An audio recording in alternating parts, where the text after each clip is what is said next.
Mon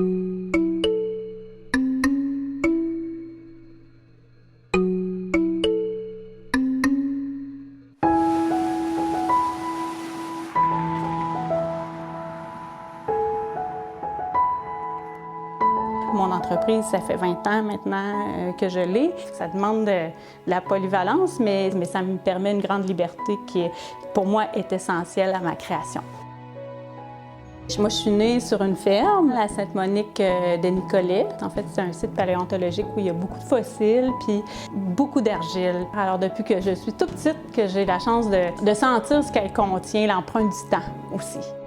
J'ai toujours apprécié beaucoup la beauté, l'art et tout ça, donc il y avait beaucoup de choses qui m'intéressaient au niveau des arts. C'est drôle parce que je m'étais dit « Ah, la joaillerie ou la céramique ».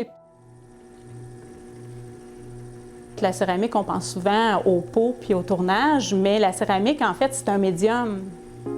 Moi, je l'utilise maintenant autant pour faire des projets sculpturaux de type plus intégration architecturale, sculpture, art visuel, expression des œuvres qui vont avoir un sens, que de faire aussi des pièces utilitaires décoratives.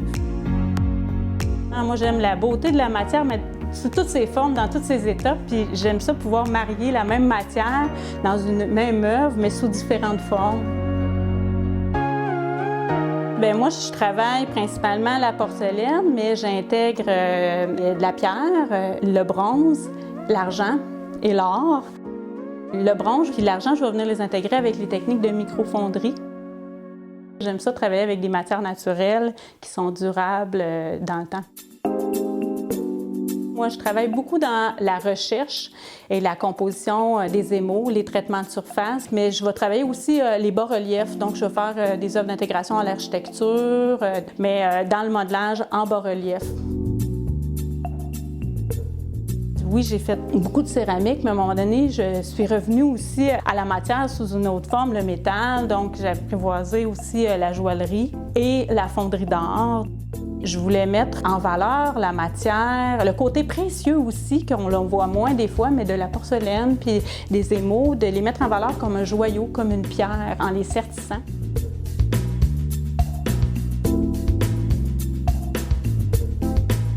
Les théières, c'est une histoire d'amour. Moi, quand je crée une théière, c'est un objet d'art, c'est une sculpture. J'ai des théières qui vont intégrer la porcelaine, la pierre, le bronze et l'or, certaines même qui vont avoir des parties en argent. Puis la théière, je le vois comme un objet architectural dans l'espace. Qu'est-ce qu'il y a comme possibilité? Il y en a beaucoup.